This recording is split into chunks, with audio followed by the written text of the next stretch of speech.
selama terdakwa maupun JPU menyatakan pikir-pikir. Sebelumnya terdakwa Abdi Afrizal Shihan dituntut 6 tahun penjara.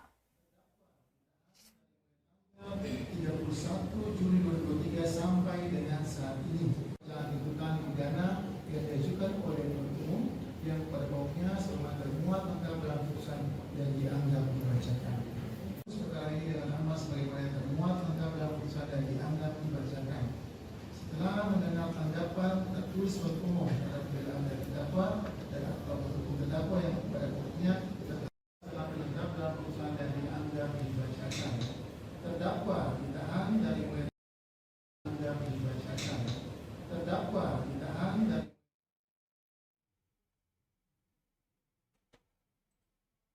Tiga terdakwa korupsi dana Bos Malteng divonis bervariasi.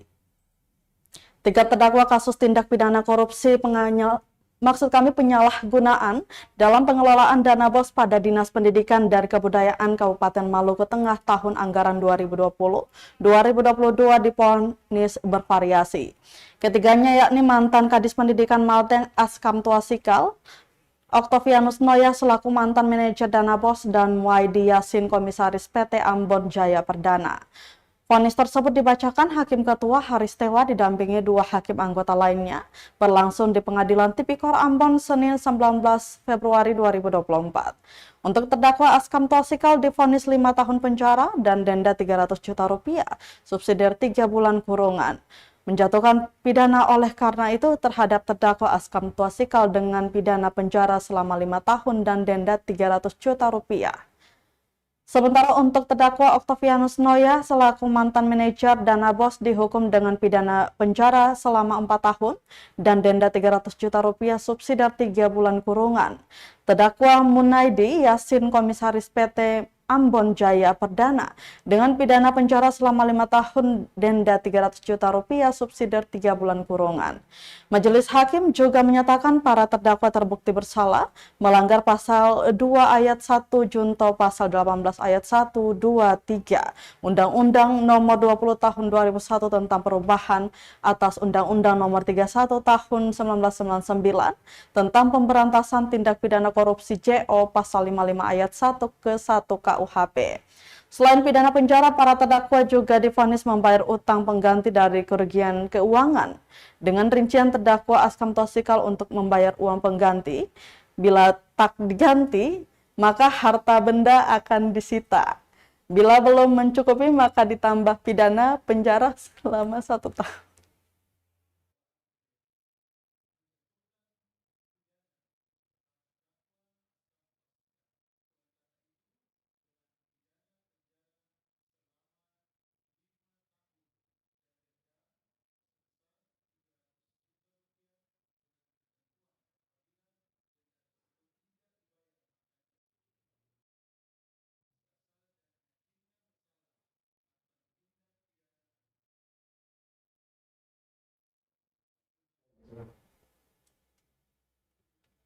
Selanjutnya untuk terdakwa Oktavianus Noya juga dihukum dengan pidana uang pengganti sebesar 371 juta sekian dengan ketentuan yang sama subsidiar 1 tahun kurungan. Sementara terdakwa Munaidi Yasin juga dihukum membayar uang pengganti sebesar 1.565 juta rupiah dengan ketentuan yang sama subsidiar 1 tahun. Usai mendengar vonis hakim, baik JPU maupun terdakwa melakukan, kuasa hukumnya menyatakan pikir-pikir. Diketahui vonis hakim jauh lebih ringan dari tuntutan JPU Yunita Sahetapi yang menuntut Askam Tuasikal dengan pidana penjara selama 8 tahun, sementara Oktavianus Noya dan Munaidi Yasin dituntut 7 tahun dan 6 bulan penjara. dipergunakan dalam perkara 165, 166, 167, 169, 170, 172, 173, 174, 185, selesai untuk perkara putusan Tuasikal telah terbukti bersalah dan meyakinkan bersalah melakukan tindak pidana korupsi secara bersama-sama sebagaimana dalam dakwaan primer, menjatuhkan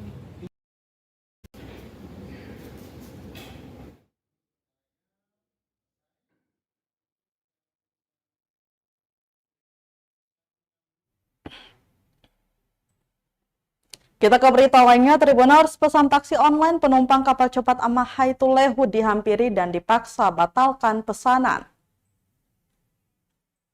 Gegara memakai jasa transportasi online, penumpang yang baru tiba di Pelabuhan Tulehu dihampiri beberapa sopir taksi konvensional. Di lokasi terlihat para supir taksi menghampiri 3 orang penumpang yang baru saja keluar dari area Pelabuhan Tulehu. Mereka melarang serta memaksa ketiga orang tersebut untuk tidak menggunakan transportasi online. Hingga adu mulut pun tak terhindarkan antara kedua belah pihak. Salah seorang pengguna transportasi online, Rugaya Bugis, mengungkapkan dirinya sudah terbiasa memesan taksi melalui aplikasi pada smartphone.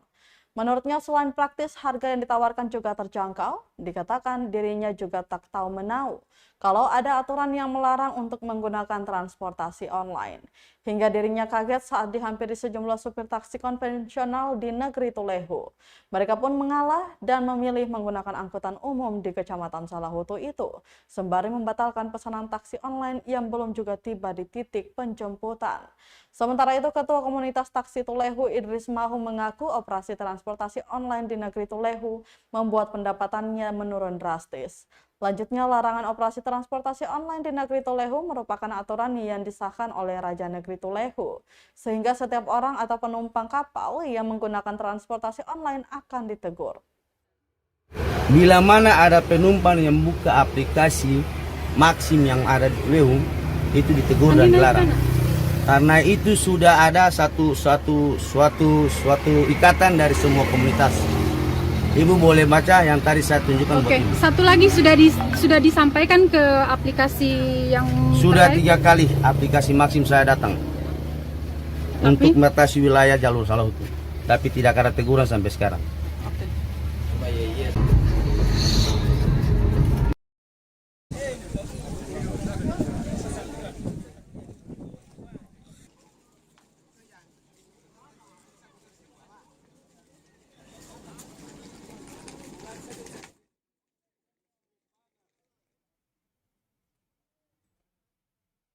Tribuners, 150 ton sampah di Tanjakan 2000 akhirnya diangkut, 1 eksavator dan 11 truk diterjunkan. Tumpukan sampah yang menggunung di Jalan Tanjakan 2000, kawasan Kebun Cengkeh, Kecamatan Sirimau, Kota Ambon akhirnya dibersihkan. Totalnya 150 ton sampah berhasil diangkut oleh Dinas Lingkungan Hidup dan Persampahan Kota Ambon. Pantauan tribunambon.com sekitar pukul 22 waktu Indonesia Timur di lokasi, terlihat proses pembersihan menyebabkan kemacetan Senin 19 Februari 2024 malam. Pasalnya untuk mengangkut tumpukan sampah, DLHP menerjunkan 1 unit alat berat berupa eksavator dan 11 armada truk pengangkut sampah. Alhasil aktivitas lalu lalang kendaraan dari kedua arah pun terhambat. Salah seorang warga, Alvin, mengaku lega tumpukan sampah yang menjadi keluhan warga setempat akhirnya dibersihkan. Dirinya berharap agar kemudian hari tidak lagi melihat tumpukan sampah di lokasi terlihat. Terpisah dari itu, Kepala Bidang Persampahan DLHP Kota Ambon, Nizar, meminta masyarakat berpartisipasi dalam pengelolaan sampah. Dijelaskan untuk sampah organik, masyarakat bisa mengelola menjadi pupuk kompos atau pakan ternak, sedangkan sampah anorganik semisal sampah plastik bisa didaur ulang menjadi barang kerajinan atau bisa disetor ke bank sampah. Dia berharap masyarakat dapat membuang sampah tepat pada waktu mulai 10 malam sampai dengan 5 dini hari, serta tepat pada tempatnya atau tempat penampungan sementara atau TPS sampah yang sudah disediakan pemerintah. Hal ini sesuai dengan Peraturan Wali Kota Ambon Nomor 66 Tahun 2009.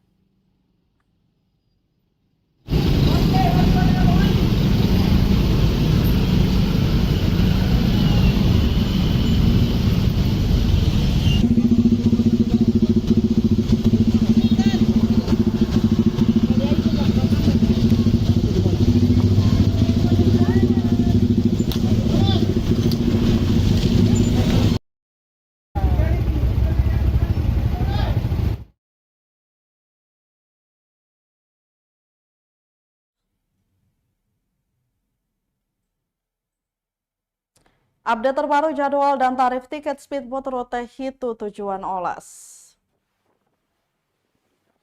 Berikut jadwal keberangkatan dan harga tiket speedboat dari Pelabuhan Hussekaa Hitu Olas, Seram bagian barat. Speedboat dari Hitu menuju Olas beroperasi setiap hari, mulai pukul 8 pagi sampai dengan 1 siang. Sekali perjalanan, penumpang dikenai harga tiket sebesar Rp83.000 per penumpang. Harga tiket itu sudah termasuk asuransi jasa pelabuhan. Hal tersebut disampaikan langsung oleh Koordinator Pelabuhan Hussekaa Hasan Uwen saat ditemui tribunambon.com Senin 19 Februari 2024. Dijelaskannya pula jadwal yang tersedia hanya 1 kali perjalanan dengan kapasitas muatan 40 orang. Untuk jarak tempuh tergantung kondisi cuaca.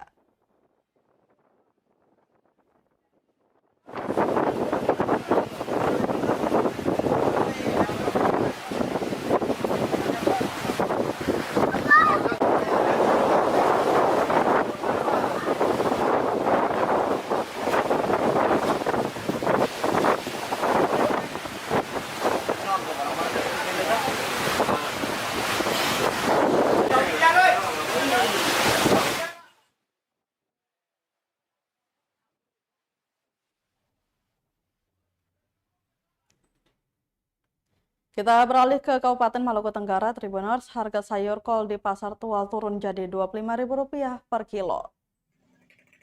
Harga sayur kol di Kota Tual mengalami penurunan signifikan, yakni mencapai Rp25.000 per kilo. Padahal sebelumnya masih dijual Rp50.000 hingga Rp60.000 per kilo. Salah seorang pedagang sayur di Pasar Tual, Diana, mengatakan turunnya harga kol sudah terjadi beberapa pekan terakhir ini. Menurutnya, bulan lalu memang sempat terjadi lonjakan disebabkan karena kekurangan stok dari luar.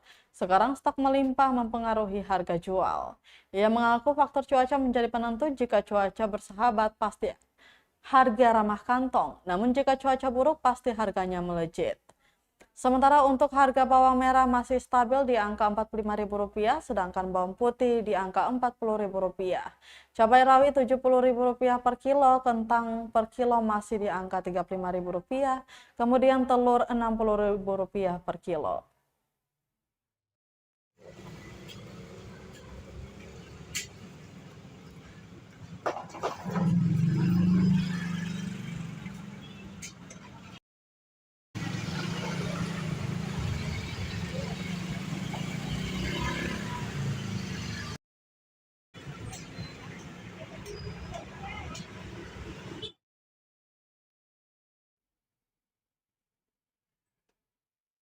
Kita ke berita lainnya, Tribuners. Dusun Bandari dan Talaga Pange, Kota Ambon, jadi sasaran pembangunan lewat TMMD. Penjabat Wali Kota Ambon, Bodewin Watimena, yang juga bertindak sebagai inspektur upacara membuka kegiatan TNI Manunggal Masuk Desa atau TMMD, Selasa 20 Februari 2024. Dandim 1504 Ambon Letkol Infanteri Leo Sinaga mengatakan TMMD ini adalah bentuk kerjasama antara TNI, pemerintah, dan masyarakat. Kegiatan yang bertujuan untuk memberikan dukungan percepatan pembangunan dan edukasi kepada masyarakat ini akan berlangsung selama 1 bulan di 2 titik lokasi, yakni di Dusun Bandari dan Talaga Pange, Kota Ambon. Dandim 1504 Ambon Letkol Infanteri Leo Sinaga menjelaskan ada 9 sasaran fisik pembangunan pada 2 titik lokasi. Di antaranya pembangunan drainase, talut rehab, kemudian rumah tidak layak huni, rehab balai, dan lainnya. Kemudian pihaknya juga akan memberikan penyuluhan bela negara, wawasan kebangsaan, lingkungan hidup, kesehatan, dan narkoba kepada warga setempat. Sementara itu, penjabat Wali Kota Ambon Bodewin Watimena mengucapkan terima kasih atas gelaran TMMD. Menurutnya, dari bentuk sinergitas ini bisa melihat berbagai kekurangan yang ada di 2 lokasi dimaksud.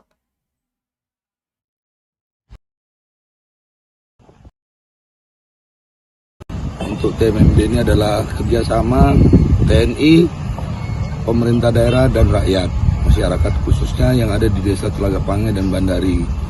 Kenapa kita memilih Desa Talaga Pange dan Bandari ini? Karena memang masyarakat di sini ataupun lingkungan yang butuh sentuhan, dan dengan dukungan dari pemerintah daerah dalam hal ini adalah Kota Madi Ambon, kita membangun desa Rumah 3 khususnya Dusun Telaga Pange dan Bandari. Kota berterima kasih kepada TNI melalui Kodim 1504 Ambon yang telah bekerjasama dengan pemerintah untuk bagaimana membangun ya wilayah di Kota Ambon melalui TMMD ke-119 tahun anggaran 2024. Ini tentu bentuk sinergitas TNI dengan rakyat, dengan pemerintah dan masyarakat untuk bagaimana melihat berbagai kekurangan yang ada di wilayah Kecamatan Teluk Ambon, khusus di desa atau negeri Rumah 3 ini di Dusun Telaga Pange dan Dusun Bandari ya.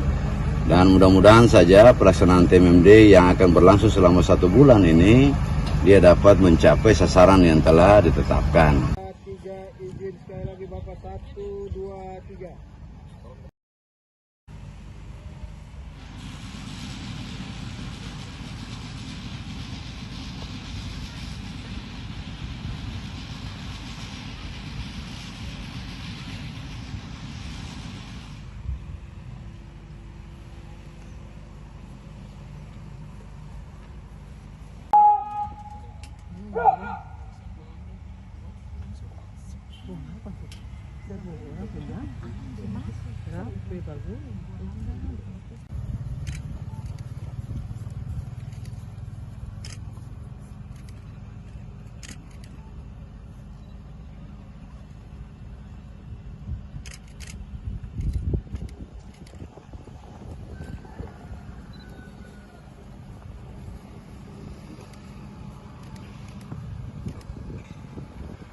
Sampaikan Pak Wali tadi,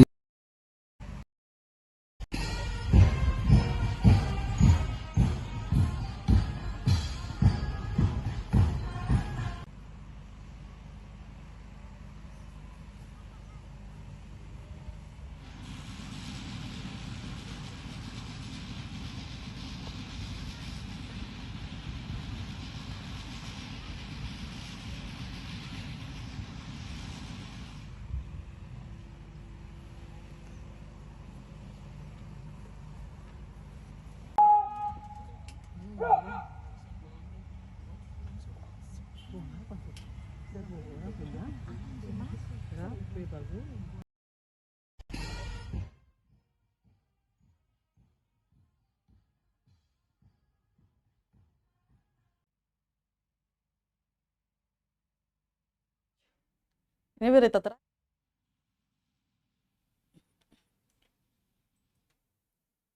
Kita ke berita yang terakhir, Tribuners serasi di SMA Kristen YPKPM Ambon jadi cara tingkatkan literasi dan numerasi.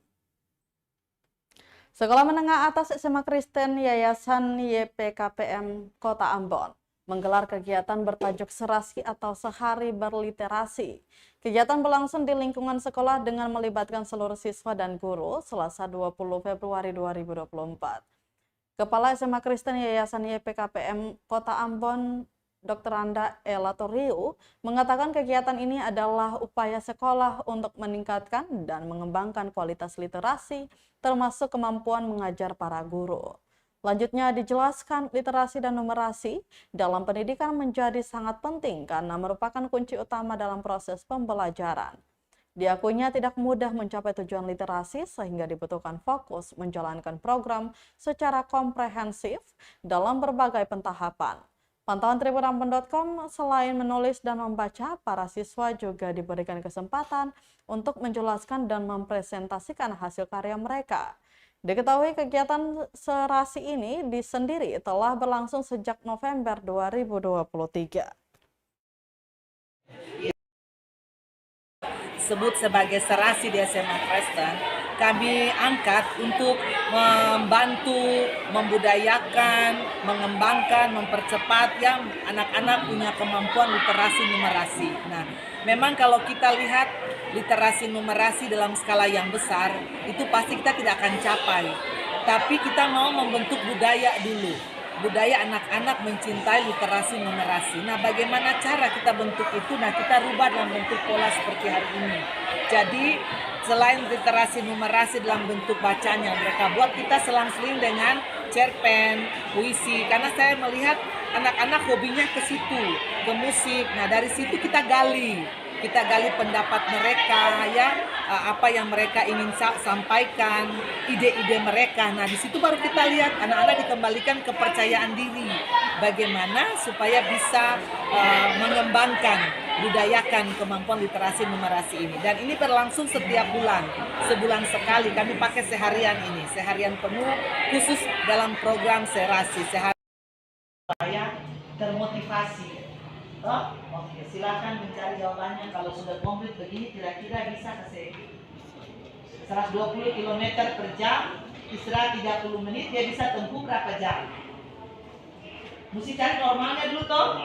Ya, normal 1 km itu bisa tempuh. Ya, terima kasih buat kesempatannya. Jadi saya ingin sebaiknya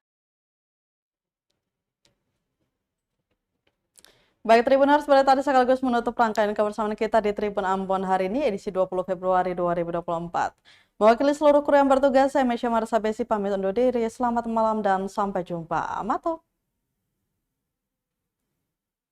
Download Tribun X sekarang, menghadirkan lokal